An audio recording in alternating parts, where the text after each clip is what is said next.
Ça enregistre. Alors, on est toujours dans les halakhot concernant les relations humaines. Ben Adam, la femme héros.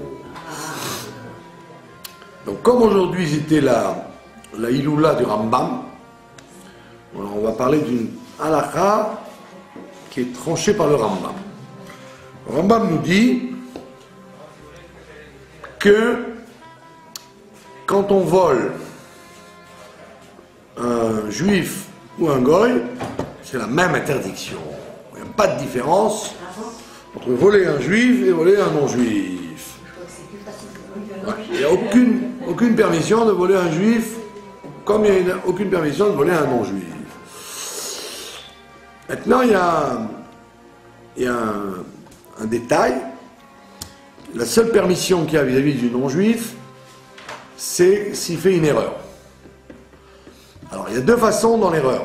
Il y a une erreur où on n'a pas le droit de le voler, mais une erreur où on peut jouer sur son erreur. Qu'est-ce qui se passe? Comment on va comparer ça? Vous demandez à un goy, un employé à vous, ou quelqu'un qui vient vous faire un travail, vous lui demandez un travail ou vous lui convenez le prix de l'heure s'il travaille chez vous. D'accord? Donc vous avez convenu, par exemple, 30 shekels de l'heure, prix de travail, ou vous avez convenu un travail pour 500 shekels. D'accord? Une fois qu'il a fait le travail, que ce soit un employé ou un entrepreneur, quand il a fait le travail, donc, le goy oublie. Il oublie, il dit, attends, on avait convenu, je crois, on avait convenu 25 shekels, je crois, de l'heure. Alors que c'était 30. Lui, il s'est trompé dans ses calculs, ou alors il vous a dit, vous aviez dit 500 shekels, lui, il se dit, on avait dit 400 shekels, hein, je crois. Tu n'as pas le droit de lui dire, oui, d'accord. Pourquoi? Parce que le travail a déjà été fait. Le travail a été fait, donc ce travail, il vaut 500 shekels, puisque c'est à ce prix-là que tu l'as convenu. Ou il vaut 30 shekels de l'heure. Il a fait le travail. Comme le travail a déjà été fait, la photo a été prise, donc tu ne peux pas lui dire oui, tu es obligé de lui dire pas du tout. C'était pas 300 shekels, c'était 500. Rappelle-toi. Donc même si ça vous fait mal au ventre, vous êtes obligé de lui donner 500 shekels et 30 shekels de l'heure, parce qu'il a convenu comme ça. Et il a fait le travail, donc le travail vaut ce que vous aviez convenu. Maintenant, si c'est à l'envers, c'est-à-dire que vous avez demandé à des gens, ils vous ont dit, ah, ce travail-là, oh, ça vaut 500. Ça vaut 500. Maintenant, le gars, il vient et vous dit, oh, ce travail-là, ben, c'est 300. Il ne sait pas, il s'est trompé. Il a fait moins cher que le cours des autres. Ce qui est rare en général c'est le contraire. Mais disons que ça arrive qu'il s'est trompé. S'il s'est trompé, comme le travail n'a pas été fait encore, là, vous n'avez pas le droit, vous avez le droit de lui dire, tu m'as dit 300, ben tant pis pour toi, 300. Par exemple, il ne sait pas faire voir, il travaille pour moins cher. Bon, c'est son problème. Pareil, si un juif vient, il vous donne il vous montre un chandelier. Il vous dit, ce chandelier, c'est un chandelier en cuivre, je le vends 1000 shekels.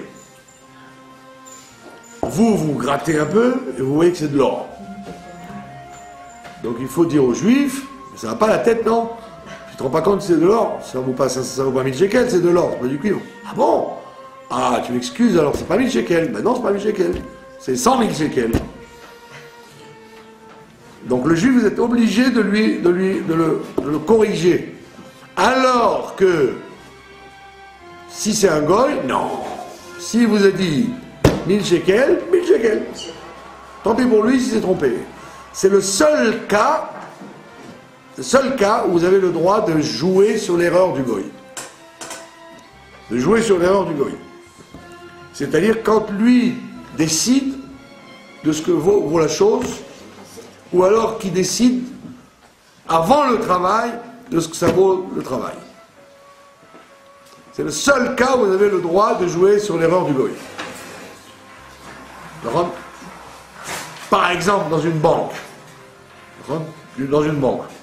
Si l'employé s'était trompé, je connais quelqu'un, et l'employé s'est trompé, au lieu de lui mettre 1000 shekels dans son compte, il lui a mis 10 000 shekels. D'accord? Lui, donc, s'il se trouve, si le goy risque de perdre sa place à cause de ça, ou si on risque de s'en rendre compte, là vous avez l'obligation de le dire. Si vous savez que le goy, pour une erreur pareille, peut être mis dehors, ou la direction peut s'en rendre compte et vous prendre pour un voleur, là vous devez le dire. S'il n'y a aucun risque de rien du tout, bah vous pouvez jouer là-dessus, bien que la plupart des décisionnaires disent que c'est un kidouj Hachem de dénoter l'erreur, bien que il n'y aurait eu aucun dommage de ça. D'accord? Donc maintenant, comme c'est là, il est là du Rambam. Donc le Rambam, il vous dit, tout vol d'un goy, c'est comme si c'était vol d'un juif. Il n'y a aucune différence, c'est une interdiction formelle de l'otignovu, vous ne volerez pas. Maintenant, il y a une grande discussion, très intéressante, et qui est malheureusement actuelle, c'est que le collègue du Shulchan Aruch, qui s'appelait Rabbi Moshe Isserles, le Rama dit dans les lois concernant le mariage, il dit, si tu as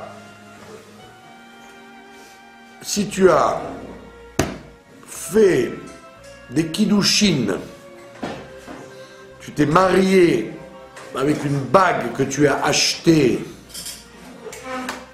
avec de l'argent volé à un goy, le Rama dit que ça s'appelle un mariage. Malgré tout. Le Rama dit que ça s'appelle un mariage. D'accord? Maintenant, tous les décisionnaires qui viennent après lui, tous les décisionnaires sans exception, qui viennent après le Rama, disent c'est une erreur de psak, c'est une erreur fondamentale, c'est évident qu'elle n'est pas mariée, puisque c'est le fruit d'un vol, et donc tout mariage qui est fait avec le fruit d'un vol n'est pas un mariage. Et ils amènent la preuve qu'effectivement, il y avait une erreur dans les manuscrits sur lesquels le Rama s'était reposé, et donc ils disent tous, sans exception, que ce psak n'est pas bon. C'est comme m'a dit le Rambam, tout ce qui est volé d'un goy s'appelle volé, et donc n'a pas le droit d'en profiter. Et donc ça met en cause automatiquement tous les gens en Amérique ou en France qui ont l'habitude de vivre de ça, du vol des goïms, qui mentent sans arrêt au téléphone ou à un truc, qui vendent et qui trompent le goï. Tromper le goï, c'est aussi interdit. Ça fait partie de l'interdiction de voler le goï. Le tromper, c'est-à-dire lui dire une chose qui n'est pas vraie. Lui dire, oui monsieur, le produit qu'on vous vend, c'est une publicité à des millions d'exemplaires alors qu'elle n'est même pas à 300 exemplaires. Ça s'appelle tromper le goï, et donc cet argent est de l'argent interdit. Bon, il y a des tas de gens qui vivent de ça. 99% de leurs activités, c'est de mentir et de voler. Et ces gens-là, ils se marient. Donc ils font bien évidemment un mariage luxueux, puisque c'est de l'argent facile. Et donc, en vérité, ils ne sont pas mariés. Ils ne sont pas mariés. Ils vivent comme s'ils étaient en concubinage avec la fille, puisque l'argent avec lequel ils se marient, c'est un argent volé. Et donc, ça pose un problème qu'ils ne sont pas mariés, donc leurs enfants ne sont pas nés dans la doucha, etc. Donc, il y a tout un problème de continuité, pas de mamzerim. Pour mamzerim, il faudrait qu'il y ait un adultère. Ils n'ont pas été mariés, ils vivaient en concubinage avec une dame sans être mariés avec elle. D'accord? Donc, en ce qui concerne déjà tous les frais qu'ils font, etc., les hôtels, déjà il y a un problème si l'hôtelier a le droit d'accepter cet argent, puis c'est de l'argent volé. Mais le plus grave, c'est le mariage. La bague de mariage, donc il vaut mieux. Si vous connaissez quelqu'un comme ça, on peut en connaître des centaines, tel point qu'Interpol a installé en Israël une antenne pour arrêter des gens de plusieurs villes, tellement c'est un phénomène répandu. Donc si vous connaissez quelqu'un comme ça, comme évidemment c'est très dur pour eux de faire tchouva, ces gens-là, puisque toute leur vie elle est basée là-dessus. Donc au moins, si vous êtes gentil, vous allez leur dire, tu sais quoi, moi je m'occupe d'offrir la bague. C'est toi qui la mettras sous la roupa, la bague, la kala, mais c'est moi qui t'en fais cadeau, et comme ça... Mais c'est pas le rabbin qui doit le payer avec ses propres deniers. Tu as matana, tu as reçu un cadeau, c'est devenu à toi. Évidemment, tu ne lui donnes pas ça sous la roupa. Tu attends tu donnes ça quelques heures avant, quelques jours avant pour que ce soit à lui. C'est à lui. Il a reçu un cadeau. Il a reçu ce cadeau. Il a le droit. Il n'y a pas le lien d'acheter. Il a reçu un cadeau. Une matana, ça s'appelle donner. Je suis enregistré sur le monde entier, donc je ne voudrais pas être interrompu toutes les 3 secondes. Donc le monsieur a reçu une matana. C'est à lui. Donc quand le Rav va lui dire c'est à vous, il va dire oui c'est à moi. C'est à vous. Parce que moi je lui ai donné en cadeau total. Cadeau total. Si je veux être rigoureux, je peux lui dire tiens donne-moi un shekel symbolique pour l'acheter. Mais comme ça vous êtes tranquille parce que moi c'est de l'argent qui est de l'argent cachère et non pas de l'argent abîmé. Donc on voit que le Rama se fait déchiré par tous les décisionnaires après lui, qui disent « Ma pitom, vous n'avez pas le droit de... Vous avez l'interdiction totale de profiter de cet argent. »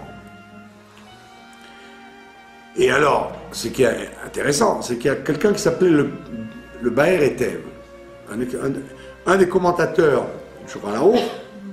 Lui, il a vécu pendant les décrets de l'année l'exérot-tar, ce qu'on appelait l'exérot-tar, le tat, qui était l'exérot du Cosaque, que vous connaissez toutes, Norman Bourjanski, un chef des Cosaques, un Ukrainien, qui avait déferlé sur l'Europe et qui a tué des milliers de gens. Une des raisons d'ailleurs pour laquelle Rabbi Nachman est enterré à Ouman, c'est parce que dans la ville de Ouman, il y aurait un cimetière, un charnier de plus de 50 000 personnes qui auraient été tuées par les Cosaques à ce moment-là, qui n'ont jamais eu de sépulture. Et donc les gens qui prient à Ouman, ils élèvent les neshamot de ces gens-là. C'est pour ça que Rabbi Nachman aurait voulu être enterré là-bas. Apparemment, ça doit être à côté, quoi, pas loin. Il faut demander au Breslev Cohen où exactement situé En tous les cas, la région d'Ouman, c'est une région qui a été justement une des régions où il y a eu des milliers de morts. Or, ce décisionnaire écrit, alors qu'il vit pendant ces périodes-là, il écrit, et malgré le fait que les goïms ne nous aiment pas, on n'a on a l'interdiction de les voler. Donc si déjà autant d'exérot tard, les poskim disent qu'on n'a pas le droit de voler un goy, à plus forte raison, au XXIe siècle, où les goys américains et européens sont très gentils avec les juifs, et donc il ne faut pas profiter de leur naïveté pour les voler, en disant « Ah ben avec tout ce qu'ils nous ont fait, ils méritent bien qu'on les vole ». Il n'y a aucune relation entre les ancêtres et eux, d'accord? Et même s'il y avait une relation, qui t'a dit que si un goy il n'est pas comme il faut, tu dois le voler, d'accord? Ça n'a aucun rapport. La preuve, on voit bien dans la sortie d'Égypte. Dans la sortie d'Égypte, le trick que fait mon cher Rabbeinu, Dieu lui dit de faire un trick, il lui dit « Demande-leur, s'il te plaît, des objets d'or et d'argent et des robes,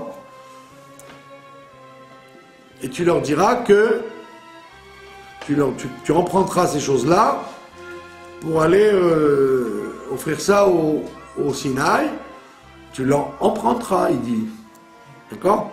Alors Moshe dit quoi? Mais comment je leur dis emprunter? On va pas revenir, donc on va pas leur rendre. D'accord? Alors on estime que ça faisait partie de tout ce que les Égyptiens devaient leur payer en échange du travail qu'ils ont fait pendant 210 ans. Donc là-bas, on voit bien que étant donné qu'ils ont bénéficié du travail gratuit de gens pendant 210 ans, donc c'était en quelque sorte un dédommagement pour un travail qu'ils auraient fait. Mais sinon, m'apitom qu'on a le droit de faire payer à quelqu'un les méchancetés que son ancêtre aurait faites. Donc on voit bien que donc il faut en parler aux gens que vous connaissez, parce que les gens sont persuadés, il y a une chita comme ça répandue chez les gens, qu'il y a des agissements qui s'appellent du vol, et qui sont en vérité, qui ne seraient pas tellement graves, puisque ça n'attaque personne. Comme l'absurdité qu'on entend, qu'un État c'est pas quelqu'un, donc on peut voler l'État. Il n'y a aucune base là-dessus, parce qu'il y en a qui vont inventer en disant, à l'époque c'était le roi qui était propriétaire de tout, donc je peux dire que quand je volais un État, je volais le roi, donc je volais quelqu'un. Mais aujourd'hui, c'est qui l'État? C'est François Hollande, c'est Obama, c'est quoi l'État? Donc oui, c'est évident que c'est fou, c'est complètement fou, parce que voler s'appelle voler. C'est pas que tu ne voles personne, tu voles une entité qui n'est pas définissable, c'est pas un être humain, une entité, un État ou une banque, c'est pas un être humain, mais c'est quand même une personnalité juridique. D'accord? En plus du fait que, effectivement, les décisionnaires disent une chose extraordinaire, ils disent que celui qui vole un goy,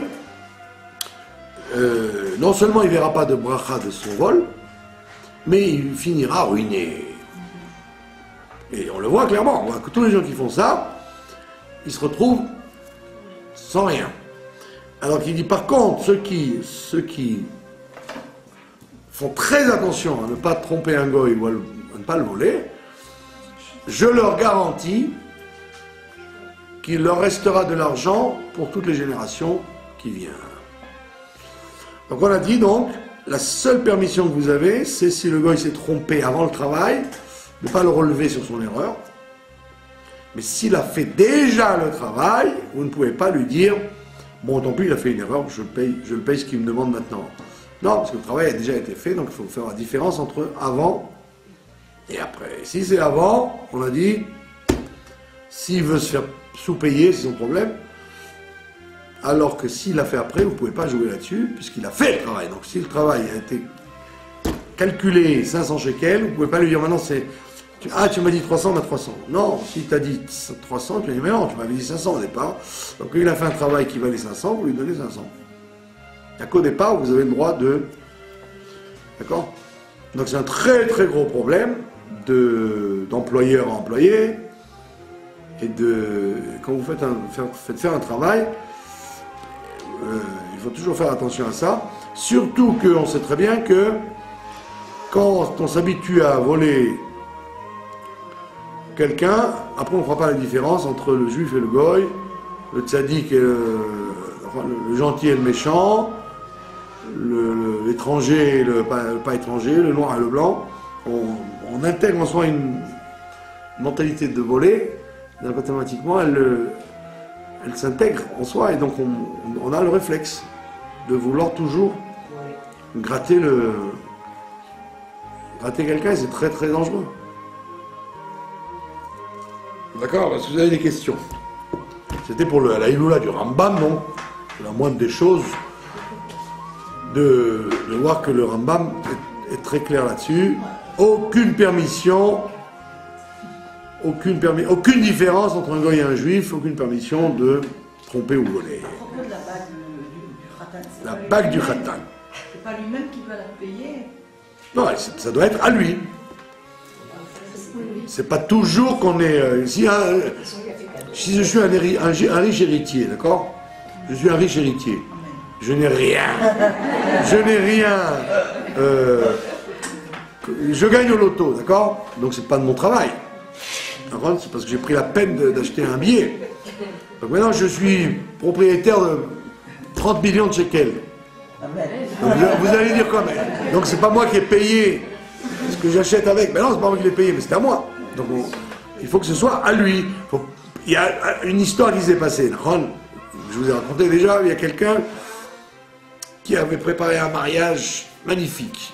Un seul détail, il a oublié d'acheter la bague. Il a acheté le vin, il a acheté le verre, il a acheté les chaussures pour casser le verre, les chaussures avec des talons durs pour pouvoir casser le verre. Il a tout prévu, sauf une chose, la bague. Par contre, heureusement que la Kala n'était pas à l'heure, heureusement que le Rav n'était pas à l'heure, heureusement que les invités n'étaient pas à l'heure. Il arrive à la salle, son ami par acquis de conscience lui dit, bon, tiens, fais voir la bague, la bague. Oh, j'ai complètement oublié d'acheter la bague. Donc qu'est-ce qu'ils font maintenant? D'accord? Ils vont dans la ville. Tous les bijoutiers étaient fermés. Qu'est-ce que lui dit son copain? Il dit, tu sais quoi? Je vais dire à ma femme qu'elle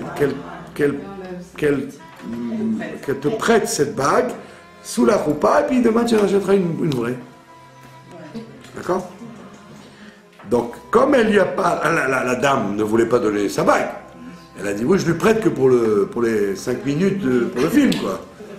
Mais c'est pas à lui, hein, la bague. Donc, quand il est arrivé sous la roupa, d'accord? Il a menti. Il a dit oui, on lui a dit la bague est à vous, il a dit oui. Parce qu'il ne voulait pas saboter tout. Et le gars qui lui a proposé ça, il était mal, parce qu'il a dit que j'ai raconté n'importe quoi, etc. Donc vous voyez, il a fallu qu'après, le lendemain, quand ils ont su qu'ils prennent deux témoins, qu'il achète une vraie bague et qu'il refasse la cérémonie devant 2 témoins pour dire qu'effectivement maintenant c'est vraiment la bague est vraiment à lui. Donc là il y a un problème, parce que c'était un prêt déguisé en don. Mais si c'est un don, c'est un don. Et comme j'ai dit, tout simplement, si tu veux être, faire bien les choses, tu lui dis, écoute, donne-moi 20 shekels, et voilà, moi ça me fait tellement plaisir, je voudrais que la bague soit à mes frais. Pour ne pas lui dire, voler un goy c'est interdit, donc tout ton mariage c'est bidon, c'est basé sur du vol, donc comme il n'acceptera pas évidemment, c'est trop chaud. Donc au moins vous pouvez sauver l'histoire de la bague, même si le reste vous ne pouvez pas le sauver. Il y a eu une histoire d'ailleurs à Ashdod, je vous ai raconté, non? À Ashdod, il y a eu une synagogue qui a entièrement brûlé, avec des fauteuils rouges, ils ont fait ça, ils ont fait une synagogue magnifique, des fauteuils rouges, comment on appelle ça, des boiseries, des Chagall, vous voyez, des vitraux. Et un jour, il y a eu un court-circuit, tout a brûlé, même les effets-toires. Tout a brûlé. Il ne restait plus rien.